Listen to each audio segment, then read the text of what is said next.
how did we come up with Blinded by the Light? uh, almost beats the fuck out of me. I can tell you this much though and shit, right? Fucking you know, Il Product used to do beats on a regular basis and shit. You know what I'm saying? Like, you know, come through. Like, yo, we was working on the Suffer the Consequences album and shit. He came through with the beats and shit and was like, yo, this is it. You know what I mean? Like, got the beat. And the funny thing is, me and G, we ain't never write together and shit. You know what I'm saying? We used to kind of like do our shit over the phone and shit. Like, you know what I'm saying? Like, we would, yo, let me hear your shit over the phone. But actually sitting in a room together, it's funny because even Blinded by the Light, we're going back and forth and shit. But we didn't write that shit together.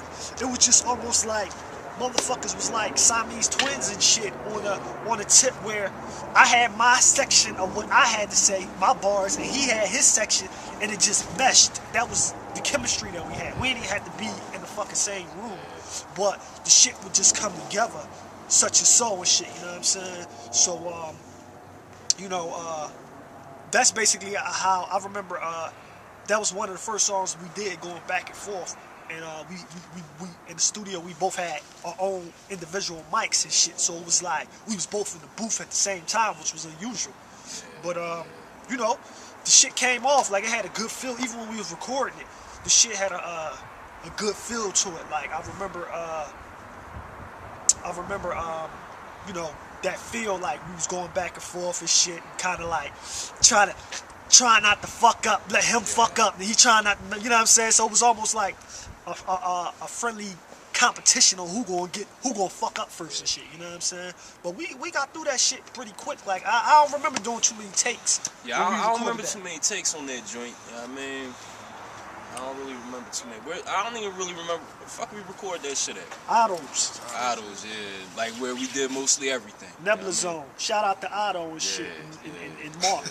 And shit, you know what I mean? Motherfucker with a doobie. You know what I mean?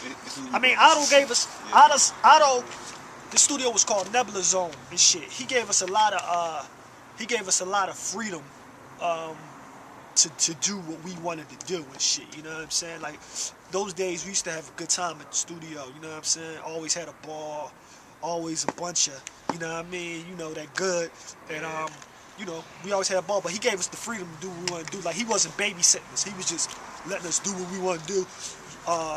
That's where we had to learn how to do certain shit. We was learning how to mix and learning how to, because he wasn't really doing nothing. He was just basically renting us the studio time and shit. You know what I mean? And you don't see that no more. Like, one of the few studios that used to do that, because, you know, most people would be like, most studios that you used to go to back in the day, you know, equipment used to be so expensive back then. It's kind of like, you know, don't touch that. Like, nah, this is the fader. I do this, I do that. But Otto's that cat. He was that engineer that was just like, we were just like kids in the candy store. We used to just go wild with it. You know what I'm saying? Pushing buttons, experimenting and stuff like that. You know what I mean? We was young cats, and it was more or less like we just basically just experimented. You know what I mean? That's how we really came up with a lot of the Minds of Soul sound concept and stuff like that. Trial and error. You know what I mean? Absolutely. Yeah.